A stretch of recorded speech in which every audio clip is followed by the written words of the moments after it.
Zebra Products is the UK's leading distributor of premium equestrian brands catering for horse and rider. From Veridus, Amerigo, Sprenger, Akeep, Uvex and many more leading brands, Zebra's impressive portfolio includes clothing, saddles and accessories, boots for horse and rider, care products, horse rugs and helmets. Head to zebraproducts.co.uk to see where you can purchase their products from, which will help you stay ahead of the herd.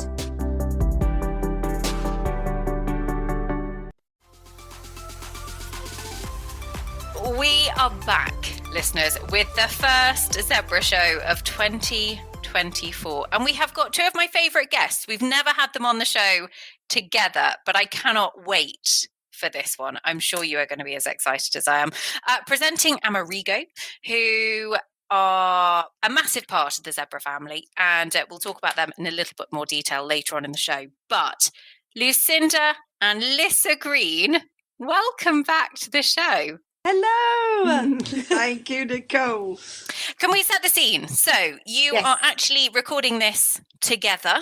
Together in our very cold house, because we're tight, sitting in front of the heater. It's very cold weather, to be fair. It's very cold weather as we're recording this. It's freezing. I've got this plug-in electric heater, which probably is more expensive than actually turning on the proper heating height. And then we've got our three dogs around us who were each bought a toy today, and they are absolutely thrilled and tucking into these guys. Happy days. Look, it has been a funny old winter for some people. It's been a wet old winter. It feels like it's been quite a wintry winter over here in the UK. And event riders, we know, are hardy breeds. What does a winter look like for you? And what does it mean for you and your team at home? I basically like winter to roll as easy as possible. It's our downtime of year. I want the horses and the lovely girls who help us out and ourselves to feel a lot less intensity. That our whole focus every day is a relaxed environment, a fun environment, and it's sort of building back up. They have a really decent holiday. Back in Mum's Day, I spoke to her about it the other day, because lengthy holidays for horses these days don't seem to be quite few and far between. And I was like, well, what was natural back then? And she said everything would come in on the 1st of January. And, well, you can probably take over. Yeah, it was interesting. They came in on the 1st of January and they were fit and ready to run at Badminton 14, 15 weeks later in the middle of April. And yet very few people wait until January now. They're up in December, they're up in November, they're doing dressage show jumping before Christmas. And I'm thinking, I don't know, but mentally, I think a horse just loves to be a horse again. And they can be as much as 12 weeks out. If they've done a Burghley or something, if they've done something a bit later in October, then they're probably out for 7 or 8 weeks. And we try and just not have anything to do with them apart from checking them. If they don't grow enough coat, we give them rug. We try not to feed them, but in the winter you usually have to, don't you? You find that they just drop away if you don't. We've subsidised this winter, for example, 1 meal a day when they're in their holiday fields. And the ones at the yard, they've been having 2 meals a day, but the ones that are lucky enough to go into big grassy fields, they've just had the 1 meal, and it's worked really well. Yeah, they look good. They certainly don't look fat, but they don't look lean. They just look relaxed. And I don't think you want a horse coming up looking really fat. They say that the Cushing's disease develops with horses if they're not allowed to get a bit thinner in the winter and a bit fatter in the summer. And if you try and keep them fat all the year round, that apparently makes Cushing's disease a bit more likely to happen, which is quite an interesting thought. I remember a vet and a nutritionist saying to me once, which really was fascinating because I'd never looked at it or understood it this way, but horses are meant to be fat in the summer if they're left in the wild, and they're meant to be skinny in the winter. And we like them fat in the winter and skinny in the summer so they compete. So we are by default with the competition horse doing the opposite of nature. Obviously, I still don't want them looking too skinny in the winter because I don't like that look. But preferably if they're not hippopotamuses in the winter or the summer, I'm pretty chuffed. How do you balance that then? Because you want a horse to go out and be a horse. Some horses are naturally very good doers. I would consider myself, if I was a horse, listeners, I'd be a very good doer. So how do you get the balance between kind of letting them go out and be a horse and then them not coming in looking like a bit of a Thelwell pony? Well, if they do, they do. And, I've got a couple who really are big naturally. and, as you say, good doers, and they don't get any feed because they do not need it. And they look absolutely amazing on grass. They're not subsidized with hay at the moment. If the weather was particularly bad for a long bit of time, or the grass cover depleted in their field, we would, of course, look again, but they look absolutely amazing. So I think you can never have a strict rule. You've always got to have your idea and adapt it per animal on your plot. Lucinda, you disappeared off to Australia in November. That's the kind of winter holiday that I think. No, it certainly wasn't a holiday, Nicole. It was 18 days teaching. Okay, fair enough. In a row. But summer in Australia. Do you look back and you almost miss that kind of ebb and flow of the eventing season, and then the kind of the regroup period in the winter? I love the break. I think it's absolutely crucial. And I know a lot of people can't afford the break because they have to keep working with the horses and making young ones. And that's the time for young ones when the older ones go out. And always felt if you possibly can just break away, you need to. But it's not always possible because it's such a tight old difficult business to run. What about bringing horses back in to fitness? What are your kind of key non-negotiables that are important for you, regardless? Roadwork, okay. So for us, I don't quite push it back to January the 1st, like Mum's good old days, although I love hearing what worked then, because it reminds you that there's a million ways to roam and other routes do work very, very well. So I think it's so good to have your thoughts constantly asking other questions, knowing that they get to the same place as you do, so you can maybe one day adapt to make what your system is altered and hopefully better, always looking to improve it. At the moment, we generally bring them in beginning of December, depending on when they finish the season. If they finish at the end of October and we're not perhaps aiming for something like the Sunshine Tour in February, then they would stay out longer. I'd love them to have a decent break. But then I have, other horses that their body doesn't suit being on holiday longer. So they have to come in and do a little bit, and then I try and turn them out again. So always adaptable. But generally our rule of thumb is to do a week at an hour. We don't bother with any walker or anything. We pop on them straight away and we go out on the roads and walk for an hour. Week 2 would be up to 2 hours, but we want to cover 8 miles in those 2 hours and 4 miles in the 1 hour. So it's sort of low impact fitness work. It's very, very easy on their bodies, but it really gets them fit because we don't amble. They're not just pottering along and we're chatting on our phones or talking to our mates. We are talking, of course, we are laughing, but it is work. Like they are marching them. You want to feel the back end striding forward. You want your to be sitting on your gorgeous Amerigo saddle and being rocked side to side because their back end is picking up their core and charging through. And then by default, they are getting exactly the right muscles stronger and more engaged because they're not pulling themselves along with their shoulders or not doing anything at all by just meandering along. Then week 3, we generally drop back to an hour and we include trot and we build up the trot to do more and more. And then week 4, we'll start to continue with some hacking, going in and out of some ditches on the roadside and on softer verges. And then we'll add some schooling after the hacking as well. So, some long and lows, some moving of the bodies. And that's where we are really ready for January to then start proper schooling. And then we do with our jumping, don't we, Mum? We probably don't risk jumping big. I mean, the first few times we jump them, they don't jump bigger than 80, 90 centimetres, maybe even that. It's always very small. It's just muscles. All in our mind, we're thinking muscles, using muscles that they haven't used for some time.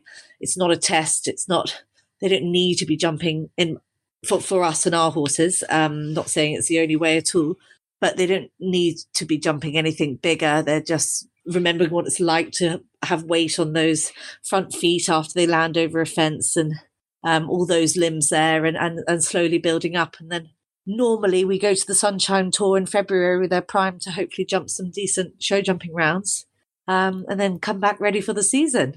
Get a bit of pre-season sunshine. I think that sounds very sensible. That's the trick. Exactly. Exactly.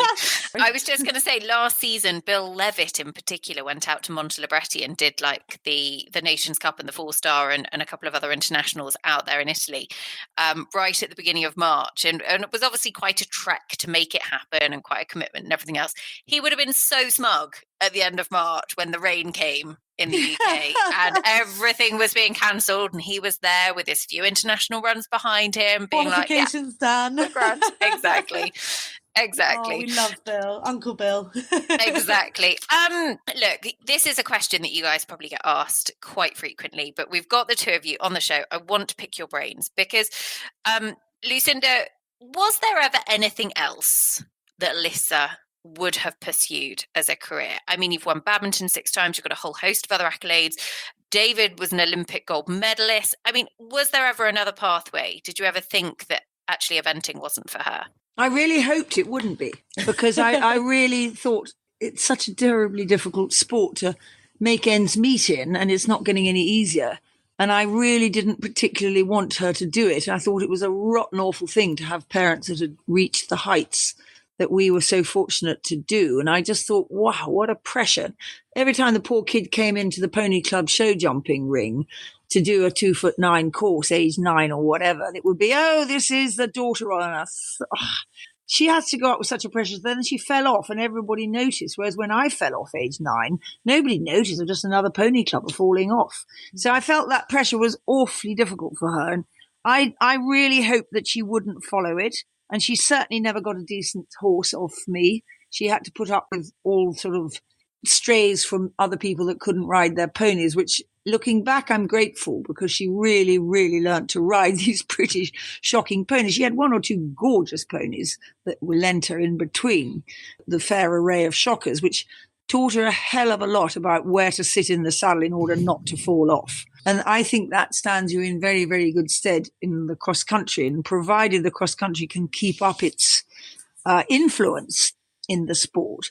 And that is something that is in doubt, I fear. But if it can keep it up, then it's going to be the way that the sport will stay divided and not just be a rather half-cut job of dressage and show jumping with an exhibition cross country. But learning to ride any pretty awful, some of them, ponies. She did have a couple of gorgeous ones. She had Grace and Stan, 12-2 Grace and 15-hand Stan. But in between that, they weren't great. And I rather thought that would put her off, because she wasn't the one carrying off the red rosettes ever. Still not. Well, that might have been the problem, actually, because I think somewhere along the line, maybe you learn to win when you're little. I don't know. It's an interesting question, that. But I just sort of watched her and I thought, well, I'll encourage her as much as I can, but I'm not going to go out there and buy an expensive horse. I just watched her and I thought, I don't think I'm going to be able to put her off. At the end of the day, it's you learn way more from the things that don't go well than things that do go well. And we can certainly say that I'm in the sport for the right reasons, for the love of the horses, because the accolades haven't yet found their way. They're coming, Lissa. They're coming. They're coming. I do think when the time is right, like, I'm not, it sounds silly, I'm not yet worried. I've been at this sport a lot less time than most people my age, having come to it in my sort of mid-20s to do it properly. And it doesn't yet bother me. I am competitive and I do want to win. And one day when we get those horses, I think hopefully we might get lucky. But you've got to put the graft in and do the work first. And although I always had one horse for fun, there was 10 years from a mid-teenager to a mid-20 person where I had no interest in improving. It was just I loved it, and I had one horse to play with. So you've got to do the work to fill in your gaps that aren't natural, if that makes sense. I've learnt so much now these past other 10 years, and I've loved it, really. Take us back to that period, mid-teens to mid-20s, because am I right? And I'm digging into the depths of my brain here. Criminology? Did I make that up? Oh, very good. My goodness. Yes. Yeah. No, that was right. Okay, fine. I haven't made it up. On. Great. What interested you with criminology, and why was it then something that you didn't kind of want to pursue afterwards? Why did the horses come back? The horses came back because of London 2012, going to visit that. Okay. And that was a huge huge thrill of something I wasn't particularly involved in, but that feel, being amongst so many brilliant professionals and being amongst a crowd who just ate up and loved the atmosphere. I was like, oh my goodness, what am I doing? Like, there may be a chance, there may not be, but there may be a chance that this could actually happen for someone like me. And I may live in permanent regret if I don't at least give it my best shot. Whereas previously I was always worried about trying for the fear of failure. So if you don't try, you haven't failed. It doesn't matter. Yeah. And then you sort of maybe eventually grow up a little bit and go, well, actually, just bloody do it. Give it a crack. So that was what brought us back, that amazing experience watching that. And then, which by default took us away from the criminology, but I loved that and the forensic science and everything that came with it. And it fascinated me. I think it always has done. Probably a massive red flag I am to other people then, because I love all the criminal shows and documentaries that Bit of silent witness throw up all the time. Yeah.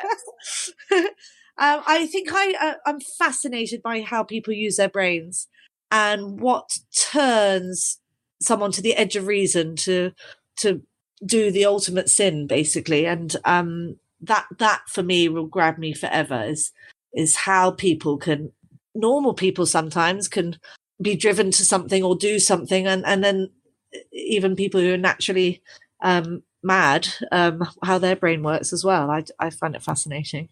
In terms of you guys working together, how does that work? Because obviously mum and daughter relationship anyway, but actually, Lissa, you're very much kind of yard setup, business setup is yours. Where is the kind of the line of help, and how does that kind of relationship work between mum, daughter, and obviously hugely experienced competitor? We have a lot of fun together, and I think that's ultimately we have the same goals, which is trying to help the horse be the best version of themselves. And thanks to mum having her personality and how she views the world, it's definitely passed on to me that you can be genuinely happy with a day when they succeed in one area that they haven't done in the past. And that is a massive, massive win for both of us. And I mean, I don't know anyone that are as weird as us two. When we go home, we go through every fence. When mum was riding, she'd do the same for me. And we'd start at fence 1 and finish at fence 30 and ride every single fence together and go back over everything and learn what we could have done better and analyse absolutely every minute detail, from line to ride to speed to pace to horse reaction to what could have possibly worked, how we interpreted the horse read each fence. And it's just so much fun. So I hate going to shows without mum. Obviously, she can't come for many of them, but I definitely feel like I lose an arm when she's not there, just as the pure someone as obsessed as I am. Well, it sort of strikes me that if we had this same passionate enthusiasm to go through every dressage test in the same fashion, we'd probably be really good at dressage. But unfortunately, whilst we walk the course within an inch of its life and go through it in our minds, it's all I can ever remember to do, to run through the dressage test before I go in. So that rather tells the story, I'm afraid. And I think probably Lissa's learning to be a bit better than I am on that. She's getting the hang of dressage in a way I absolutely never did. And it didn't really matter in my day, but it jolly well does now. Do you find it hard watching, Lucinda? Do you find it harder watching than doing? It's a very interesting question, which you must ask every mother. There is absolutely nothing you can do about it. So that's the sort of, I'm not used to that feeling, because you're pretty jolly scared before you start off. I think Lissa's the only person I've ever seen in the start box at Badminton actually smiling. And we've got pictures to prove it, because she was just so thrilled to have eventually in 2017 got to Badminton. But on the whole, I'm absolutely terrified. And I am terrified of making a mistake and letting my horse down. The day I sat in that box and was terrified of breaking my neck, I would be not going. And I think that is a really important differentiation of nerves. But the moment you start, the nerves go, and you're absolutely in that tunnel of concentration and that feeling for the horse and what reaction you're getting and how you must react, and quick reaction wise. And you never have time to get nervous. Whereas you sit there watching the closed circuit television, which then goes off the person you're trying to watch just as they're coming into the most difficult fence. That is a challenge, but I don't mind it. It's all part of the sort of the big picture, really. And it's a fascinating picture. You paint it, you're forever adding to this picture. And I love watching. I love trying to see what a horse is thinking and how a rider's reacting. And I get it wrong. And I'll say to Liz, oh, this and this at fence 7. She says, no, not at all. So you don't or always, sometimes bang on, more often than not. you don't always read it right. But that's why I love doing our commentary, Nicole. You and I, well, I say you and I share it. You very kindly ask me in every now and again. And I love doing it because I love trying to give other people the interest and the excitement and the pleasure that I derive from it. But they may not succeed. They may be all going, oh, here she goes again. But watching is a very different thing. I refuse to say it's difficult because we're just so jolly honoured that we are able to watch and that Lissa is able to do it. So you're not allowed to say it's difficult. It's a different challenge. And I think when you're watching somebody that you love, who you know how much they've gone through, to get to that point and kind of the result really matters personally, I think that's a very different feeling to kind of commentating on people who you might know very well and be very good friends with. And yes, you know what they've gone through and everything. There's a vested to a degree. interest. Yeah, you're not as immersed in their sort of life and everything else. One of the things I was going to ask you about, actually, because Lissa, you're brilliant on social media, and I'm going to go into more detail on that. But sometimes there was no, you are. There was a story of a horse, Go On Biats, last year, who went to Le Lion d'Angers, who was absolutely brilliant in Le Lion. I think did he jump a double clear, or was he pretty damn close to it? Did he have one rail down on the final day? But I mean, he jumped a beautiful round. Tell us a bit about him, because actually that was a story of real success that actually between the two of you has been kind of a bit of a project jointly. Been so fun. It was amazing. He arrived to us probably in March the year before, so 2022, and he was a 6-year-old plank who had done absolutely nothing. It's a very good description. He 6-year-old plank had no mouth, no brain, no want, no desire, no character. He was a very, very plain animal, and nothing about him grabbed me. He was just in a funny stage of where he was growing. He looked ordinary. I can't even say there was something about him deep down. Well, I'm going to butt in there because I thought there was something, and he just did something for me in all his plane of his brain and his body. I thought he was tough. I think that was the first word I would use. He looked as if he had some Francais Arab type blood in him. I don't know that he has or not. There was a look old-fashioned with a new streak. Old-fashioned horse with a new-fashioned streak. I don't know that that's what it was. He certainly wasn't a modern horse because he didn't have that lovely soft movement that they all have. There was just something about him that I liked, and Lissa really didn't like him, didn't have much time, and said, Mum, well, if you want to take him on, do. But we joked that I didn't like it. I didn't love him. I never disliked him. That's too hard. Would it also be fair to say, obviously you guys have a great working relationship, but Lissa, you also have to do things your way, make your own path, and actually having sort of a good outlet for some great input from Lucinda was actually a really positive thing as well, because there was a real kind of purpose in actually where the kind of the relationship together was at that time. Well, it was good. I mean, we had him for quite some time, playing with him with us, and we were just getting on hacks and getting him actually going out and this and that. But I was very, very busy at the time, and Mum wasn't. And she was like, she kept coming to the yard. Is there anything I could ride?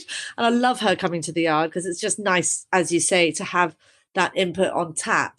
And I was like, and every now and then she has always taken one of the younger horses as a project. We usually have 2 younger horses so they can run alongside each other and, take the 2 horse box out to go to a hunter trial or cross-country schooling or a little show because it seems silly doing all those journeys with one horse. But Go On was the only young one we had, so it wasn't fitting into my system as well then. equally, he was a long way off being able to do anything. Yeah, anything. So I was like, oh, Mum, just pop on him then, play with him. And she would have the time to take him out for 3 hours at a time, just playing in woods, going in and out of trees, and just teaching him about sort of life, that life isn't full of pressure, that you can enjoy things. Because he was just a teenage boy saying, I do not want to do anything. So without her, we really, really wouldn't have got him to propel up the ladder as quickly, even though it may seem slow because we never took him to a show for the whole of 2022. I did. I took him to a few unaffiliated at the very end when he'd started to go forwards, but it was a long journey. No, you're right. He was called Go On. End of October. Yeah, he was called Go On. It was a brilliant name. I don't know if he was named as a foal, I think, so nobody would have known that he'd got to this stage of not wanting to go on, and he'd get to within 30, 40 yards of a cross-country fence at trot or canter and stop. Absolutely dead. And we just had a deal. He stayed there.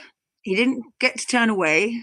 And in the end, it didn't matter what pace it was out of, walk, trot, canter, he was going to get the other side of that fence without turning away. And he always did. But he absolutely couldn't do it without stopping absolutely dead 30 or 40 yards away. And what we concluded in the end was that because he is basically quite a careful horse, we think he was rock and rolled into some early cross countries back in France and got a bit of a fright because he likes to see what he's doing. He's not a fool in that respect. And so we just dealt with him like this. I did all summer, and he became really amenable, and he still would do everything out of a halt, but he just was getting it all the time, and he never, ever, ever didn't get over something first time, but it might have taken 3 or 4 minutes. And the same thing would happen on rides. He'd stop at the dustbin. And I learned fairly early on something I'd found on one of my ponies when I was little, that he hadn't a clue how to refuse to go backwards. He only knew how to refuse to go forwards. So every time he said, I can't possibly go past the same dustbin every single day, I'd turn him round and we'd back all the way down the road until we got level with the dustbin. And then I'd stop and I'd say, see, it's the dustbin. And he'd go, oh, holy Moses. And then he'd smell it. And then I'd go back where we'd come from and I'd go forwards past the dustbin and totally ignore it and never put pressure on him. But it was a brilliant bit of luck that when he went backwards, he didn't work out to rear. He just went backwards. He would go backwards for hundreds of yards. So I just turn him as he went backwards in a 180-degree turn until he went backwards past the thing he didn't want to go past. As you can imagine, this wasn't a great way of coming to a fence. But, you know, it's sort of... Not ideal, Lucinda, not ideal. Funny that. It worked itself out. And bit by bit, you felt him actually starting to love it. And that, I think, is a feeling I had all along. I did never feel he was chicken. I did never feel that he wouldn't one day love it. Mm. And I think he just needed to learn to trust again. And I think the trust had been destroyed early on, maybe by just popping a little bit too fast. And it was lovely. He'd had a bad life. No, it wasn't the right route for him. And then he came up to some unaffiliated at Tweedledown 1 or 2 and did it without breaking out of canter. I mean, sometimes I pulled him back to trot so that he had a chance to look. But on the whole, he didn't do any of the emergency stops. And I said, listen, this is not such a bad horse. I know he's rising 7, but he's come through a lot. And then she had a space to go to the Sunshine Tour, the show jumping in February of 23. And I said, well, why don't you take him? Because I think, well, Lissa always feels the same, that it's the making of them. And I said, I'd pay. I don't think I have still. However, she's reminded herself now here, Lissa. Yes, exactly. And she took him as her sort of 4th of 4. And he obviously started in the 1 meter classes, but he finished in the 1 meter 20, and he finished such a grown-up horse, didn't he? Well, it was a funny thing. I mean, we took him down here, and you've got to bear in mind that the smallest classes are 1 meter 10, and I managed to get him out to an 80 centimetre, 90 centimetre show just before we went. He still could not canter a 20 metre circle without breaking into trot. This is how weak he was and how bad his body works. Like, he still had his head up. His back end was out behind him. There was no schooling because he wasn't ready for schooling last year. Schooling's a mental game as well. If they're not in with you mentally, they've got to start somewhere. But anyway, so he went down to this show and he would start in trot around all these tracks. And by week 3, he was jumping 1 meter 20, which in these international arenas flags everywhere, big screens, and it was just absolutely incredible. When you look at being, both of you unlocking the potential of a horse like that for you, knowing you both and actually talking on this show, very much that's something that's at the forefront. It's all about getting the best out of that horse. How proud does it make you actually when you do find that key? Because you've persevered, you believe there's something there, and then all of a sudden it clicks. It's like no other feeling on this planet. It is something so special. When we took him to Le Lion, we understood that this was a very, very big ask. At the beginning of the season, he did his first 90, and this is In trot. in trot. And this is 3-star. And I kept saying, I said as a joke at the beginning of the year, let's aim him for Le Lion. And we all sort of chuckles. And I was like, well, I love a name. I do not like horses going quickly. So this is not a route I would like to promote, but it worked for him. And I think every now and then when you've got an old enough horse, sometimes it works. And I was just like, you know what, we'll just keep going. And as soon as he goes, whoa, hang on, what's going on? We back off quickly. And he sort of never did within his own trickeries. Fast forward to Le Lion, he basically only had one shot to get there.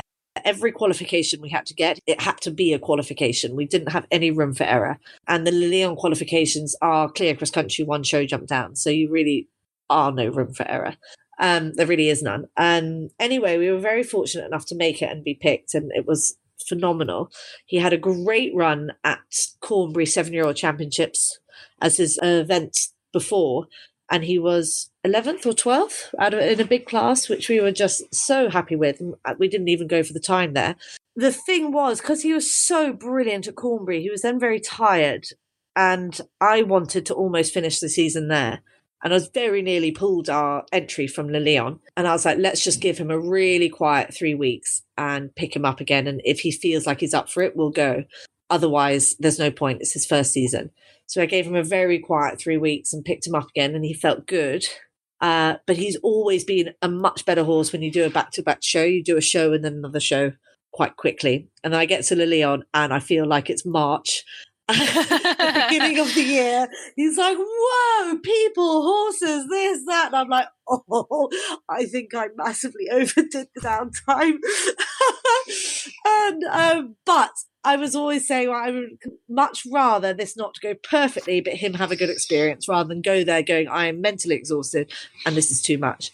The dressage, he just could not concentrate. He didn't do much wrong, but a flock of birds flew up and he would stand still and stare at them. And when you're trying to do medium canter, it was just little things like that. But he'll do a very nice test one day. Cross country, I knew he'd spook at all the people. And I've always held back on him going fast because I haven't wanted him to not work out what he's doing and let adrenaline take over and not learn from the cross country round he's done. But this was like, if I asked him to go slowly around Leon, we ain't going to get round because he won't be looking at the fences, he'll be looking at the people. So I dropped the reins and just said, all right, over to you for the first time ever. And I think he gave me one of the best rounds I've ever had in my life. I was 30 seconds up on my minute marker by minute 4. And I hadn't even gone fast. I just never needed to touch the rein or do anything. And we just had such a partnership. It was the most... when you even have time when you're in a cross-country round to go, this is some of the best fun I've ever had. It just doesn't really go that way. And then I couldn't work out if my minute markers were wrong and I was 30 seconds down or 30 seconds up because we hadn't been going fast.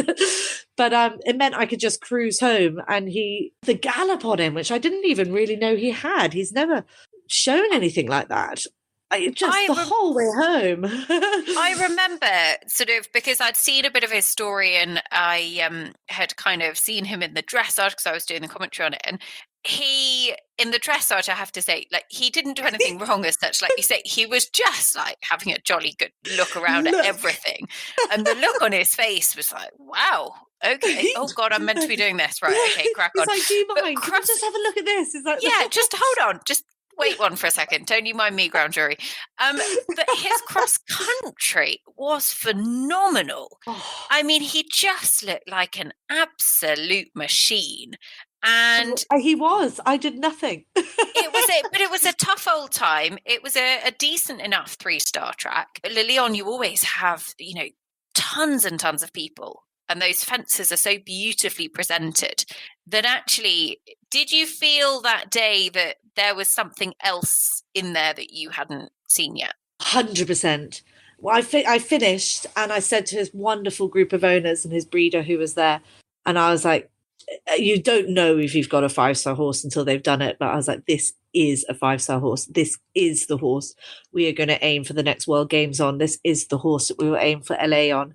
He has got every single phase. It may not show it yet in what he's done, but the feel you have from him, you're like, this is something incredibly special. And I don't know if I've ever felt that before. It was amazing. Lucinda, obviously a proud moment. Those dressage schooling sessions in 2024, I don't think he needs them. I think he just needs a bit more beaten hacking, like off the beaten track. Yeah. Obviously worked wonders. Disappear off out for 3 hours, pub stop on the way home. Did the job perfectly. One of the things that I have to say, Lissa, is mindset, and Lucinda on this one, because we had you on the show a few years ago now, Lissa, for a Red Mill special, which still remains one of my favourite shows. But actually, it was coming out of what felt like a pretty tough time. You'd had a head injury. There'd been a lot of, some really difficult situations with horses, circumstance totally out of your control and everything else. And luck just felt like it wasn't on your side. And there haven't been the most straightforward times over the last 12 months even. How do you keep positive and how do you keep your mindset so strong? I think it's only easy to remain as positive as possible when you allow yourself every now and then to feel when it is going bad as well. If you're constantly glossing over it, you're living in a dream world. So when you do have a bad time and the horses have a hack day and you've scheduled in a computer day yourself at home to get on top of bills, which are not my biggest forte. So maybe you take a few hours out of that and go, oh God, you know what? Everything isn't actually as good as it could be. And how on earth do I get out of it and make it better? And sometimes you don't even want to think about how to make it better. You just go, well, I'll just put on Friends because that just cheers you up a bit. But I think when you allow those days, you go, okay, well, this is my 4 hours. Then it's easier than always pushing it under, and then it's always under your surface, and then anything can bubble it up. I'm also, I like to talk about things with my friends, and I talk about things very openly and matter of factly, but the emotion is I don't talk with the emotion that I'm feeling, but being able to talk about it matter of factly means that I can also see a bit of and try and find a logical way through it. Like I almost think, because every year I'm like, okay, this is going to be better, and somehow it's worse. Somehow. And you're like, okay, well, I think we're about 5 years into some really shocking years. So I think whatever mirrors I broke, I hope is about to wear off. But there is something about having a season of eventing and having a winter and being able to go, right, this is it. Let's start again. And these are the aims. And this is what I can do. And as you say, they've been such obscure problems that have gone wrong. And you couldn't write it, to be honest. Like you could not write it. It's ridiculous. And there's other little things that have gone on that never sort of really made public. Like a couple of years ago in Christmas time, someone crashed into a lorry and flipped us over on the M4 with a new horse we'd picked up. And you're like, you can't get out of that. Then my favorite man I've ever probably sat on, Deer Expo last year, doing the most bizarre mistake for the most incredible, clever horse I've ever met in my entire life. And none of us being able to work out what happened, including the ground jury, because nothing looked wrong. And then he suddenly had a broken leg. And you're like, it's the most, you're like, oh God, can you just have a break? That was a really, probably, she's had some really unfortunate times, and so has everybody who has anything to do with horses. But that was probably the toughest, because she'd had this little horse since he was 4, and we had all agreed that he was a top-class Olympic horse from the get-go, provided he wasn't too Dutch about his courage. And to start with, his courage wasn't there, but he built such a trust in Lissa that he had tremendous courage by the time he'd finished really his first year eventing. And he was really heading for the absolute top. He just got to 4-star level, and he was just doing a final long 3-star, and made an extraordinary decision at a corner in the water and flipped over. And that was the end of his leg. And none of us will ever understand why it happened. But I'd always said, if Expo ever goes, I think Lissa might stop. And, she's so damn gutsy, that girl. She dealt with it. I don't know how. She had to ride Go On in the show jumping next day, and she had to get a round that had only one down to get the qualification she needed for Le Lion. And she jolly well did it. And he, bless his heart, never have I been more grateful to a horse for actually pulling his finger out and only having one down. And she inevitably suffered from that, but she is just unbelievably brave. And the way she's explained how she deals with the things that aren't so good, doesn't just push them away, lets them come, and then lives on. And it has been a real experience to watch her deal with what I honestly did think would break her. And it jolly well hasn't. It's also nice to be happy. It's very easy to focus on what is going wrong, and then you cyclone continuously down. And sometimes you just want to do that, and that's fine. But otherwise, it's nice to have it. I'd be lost without dreams, basically. And I still have a million dreams that I really, really want to try and achieve. And thanks to those, you can just go, okay, a different path. Let's give it another crack. And some wonderful owners that stick with you through thick and thin, helping the very, very tricky financial path. I think people, because I've got a name in the sport, people think Lissa has it easy, but it actually isn't easy. It's as difficult financially for us as it is for everybody else, and a great deal more difficult than it is for some. She has collected a band of wonderful people together, and they are very, very supportive. And I think that's been a huge part of your recovery. You have to recover for them because they're so behind you. Yeah, they are the most incredible group. If ever there's fortune, which there is, there's always fortune in your life, and there's always people worse off. And the clear fortune I have are these owners and my amazing other half, which I think if I'm unlucky for the rest of my life but get to keep him, I've probably won. I'd back that. That is one of the nicest men, the nicest man I think I've ever met, is her fiancé, which one day, who knows, they might even be husband and wife. We've been engaged for 3 years and neither of us have bothered to organise a wedding. It's one of those things, isn't it, that actually, these things will come about. But maybe one day, just go to the registry office. I know. Just think, and then we'll have a big party. We'll have a big party down the line. One of the kind of takeaways from the mindset, because I think it really shines through there, is how relatable you are on social media. I would actually say, Lissa, and I wouldn't do this for many people, let me tell you, I will actively go and look out your posts on event reports and sort of updates on horses and things like that, because I find them that interesting and that enjoyable to read. I don't just stumble across them on the algorithm. I actually go and look for them. And I'm sure plenty of our Nicole, listeners... I love you. Well, I'm sure plenty of our listeners do the same. Actually, one of the things I was thinking about, what is it that makes it so interesting? And I think it's the relatability and the honesty, but the fact that you really blooming love your horses shines through. And even if something hasn't been positive, there is a positive spin on it. Is that something that comes quite naturally to you, or is that something that you sort of have to think about in a bit more detail? It comes incredibly naturally to me for the cross country, because I find that incredibly easy. So as soon as there's a problem, a stop or this or a fall, I'm like, that's right, it happened because of this, and I can fix that ASAP. It's taken me more time to be able to laugh it off on the dressage because I haven't understood it so well. So I come out, I'm like, I don't know why that didn't go as well as it could have done.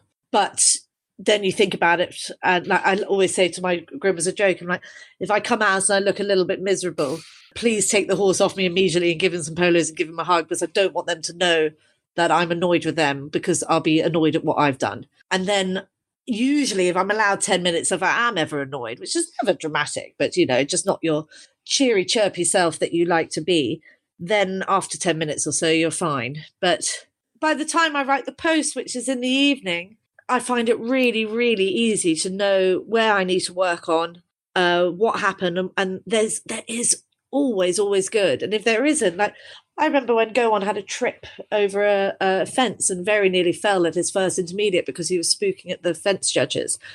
And he was not looking at the fence, and he was like, woo, and I was like, and I'm not a a giver upper. I'm like, well, I'm going through those flags no matter what type thing. So we're going, and I know you haven't seen the fence, but here it is. And he sort of left both front legs. I'm like, oh, great, now we're falling. And he somehow managed to got his front feet back up and somehow land it, even though we got a photo when we're both sort of vertical. And I was thinking, God, what an amazing experience. And I cantered off saying, you could never ride for that or make that scenario happen. And now I have the knowledge that this horse has got a fifth leg by default. He has the knowledge that he has a fifth leg by default. He has put himself into a horrible position and survived and used his neck and used his brain and come out the other side. And then the rest of that course, I was on almost touch control. It was almost the making of him, turning him around. And he listened to me rather than not listening, seeing a fence or running or looking to the left or looking to the right. And, you know, that could have been a scary moment, and we could have got backwards and we could have just gone, oh, God. And actually, it was the best thing that ever happened. It was phenomenal. The opportunity to learn that your horse can pick himself up after a mistake is something that I think is phenomenal. So I love to find something good in the shit. No, I think that's a fair assessment. Listeners, if you haven't seen Lissa's posts, go and give them a follow this season, because in the muck, just so interesting. In the muck, exactly. Lucinda, that is one thing that actually, you know, the sport has changed in so many ways over the years, and bits of it have stayed the same and other bits have evolved and everything else. But actually, social media, when you were at the height of your career, didn't exist. And now it has this enormous power, but actually it's not always the most positive place. What's your take on it? I think social media is an extraordinary force for good and an extraordinary force for evil.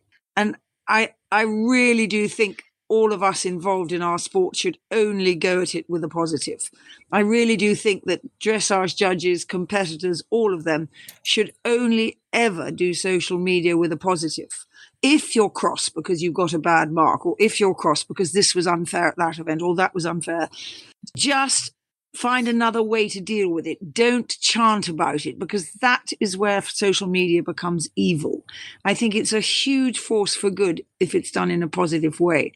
And I just am scared of the it's a bit like having the school bully there the whole time, and you don't even know who the school bully is. It's somebody from the armchair having a go at whoever it might be.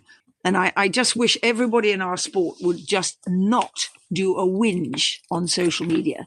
Keep that for the positives. Find another place to whinge. Here. I'm here for that one. Here. Yeah, I'm here for that completely. Lucinda, one of the biggest parts of kind of your life now is the coaching side of things. And actually the academy that you run has grown and grown and grown over the last few years. Tell us a bit about that and actually what's in store for this season.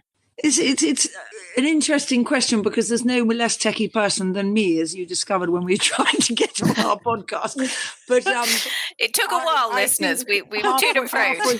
Halfway through lockdown, Rachel, who runs Tweezledown and is an Olympic rider from Barcelona herself, said, you know something, we should start an online academy because we can't go teaching. We can't do anything. And 3 years ago, we started it and nobody had really done it before. And I wasn't at all sure you could teach cross country online. But let's give it a go. I've always been interested at being at the forefront of things like interval training. I was very much got there a long time before anybody else in eventing. I think racing people have done it for a long time. But I've always loved to be, if the word is the vanguard, and I am so tragically near the opposite end of the bus in the techie world. So I've always wanted to feel that I can find a field, open up a gate to a field and let everybody in, sort of thing. And so this was worth a crack. And luckily, Rachel is very techie, and we've had a tremendous amount of fun doing it. And there's been a sort of mission statement from the beginning, which I've already mentioned to you, that I do see this sport needing to hinge itself on the cross country. Otherwise, it becomes a second-rate dressage or a second-rate show jumping. And those two sports, as I've been lucky enough to commentate at Olympic Games, I think 7 of them, you really realize how high the standard of dressage and show jumping is, and that we don't begin. So we have to keep our cross country as our raison d'etre, as our USP, unique selling point. And yet in the day and age we live, not just the antes, what gives you the right to ride a horse, but also the fact that they're so talented now, the trainers and the riders and the horses. It's very, very difficult for a cross-country course designer to actually catch anybody out, to actually get the cross-country to develop the influence.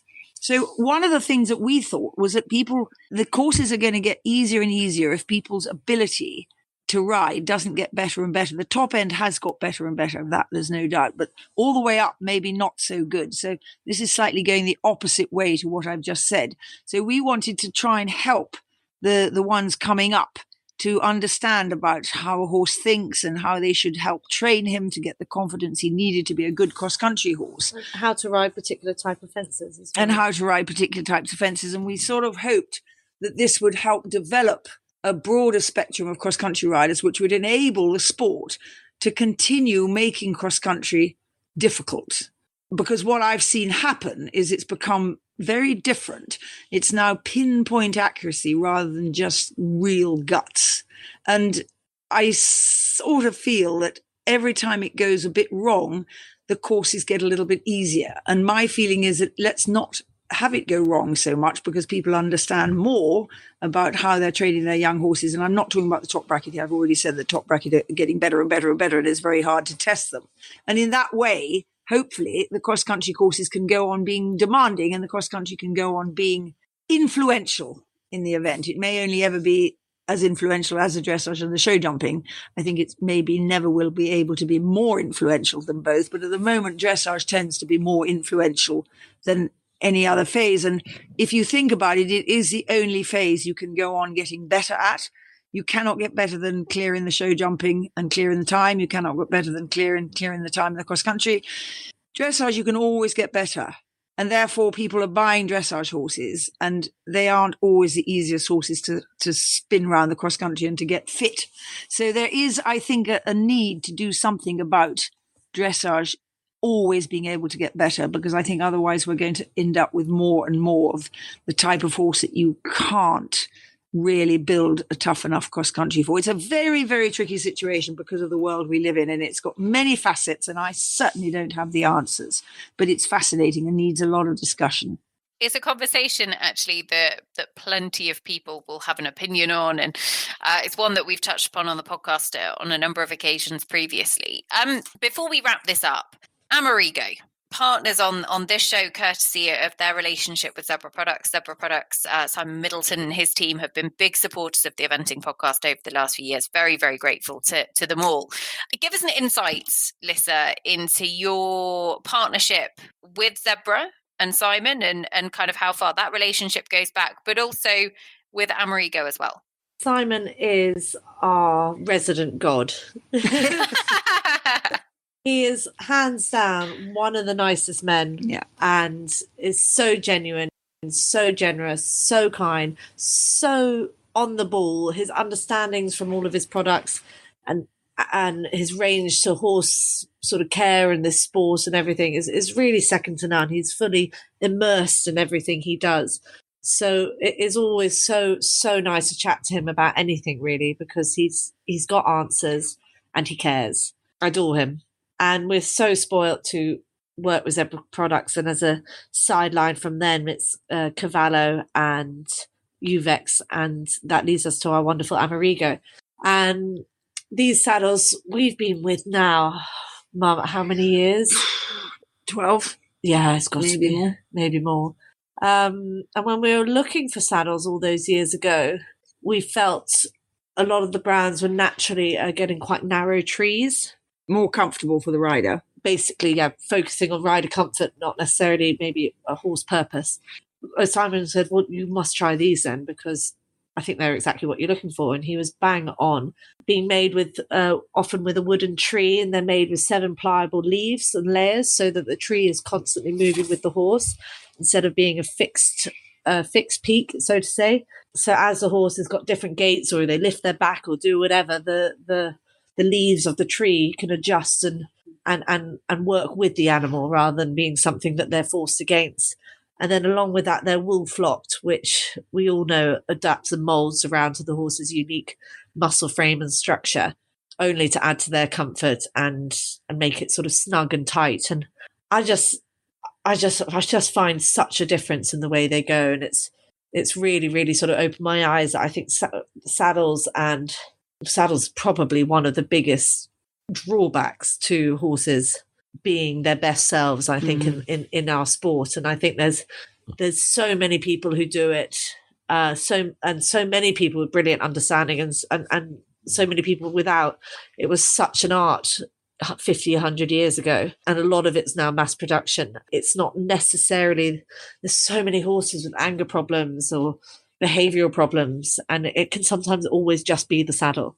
So we've taken saddling quite serious, especially probably even more so in the last couple of years, even though it was on our forefront comparatively 12 years ago. But yeah, I really rate them. I really rate their knowledge. I really rate how they feel for me as well. They put me in a great place, which is secondary for me to horse comfort, but I feel very safe on them, very secure. Yeah, no, I'm a big fan.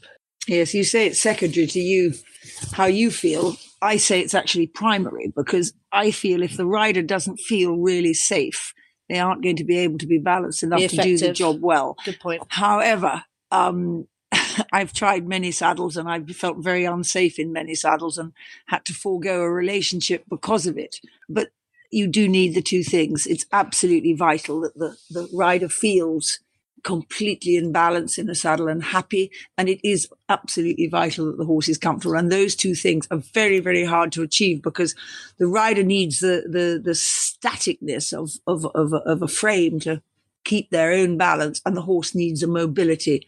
So there's two completely diverse requirements, rider and horse. So it is a fascinating thing, sadly, and we're still very much, along with Amerigo, deep in the middle of moving forwards on saddles. We did. Simon's going to love the fact you called him a god. I mean, he's probably going to be totally no, actually, he's going to be totally mortified, because he's a very modest, humble man. But he'll be like, a god, really? But if you want to actually listen to more of Simon's godlike status, listeners, we did a really, really fun show, a really fun interview with him last year to find out more about Zebra Products and kind of their journey and the sort of family behind the business and how the setup works. I will link it in the show notes here, because it is well worth going back and giving it a listen. They work with so many different top riders across lots of different brands. They're brilliant for the sport and very, very supportive. But we also did a show actually with Amerigo back in, goodness me, listeners, when was it? A couple of years ago, I think.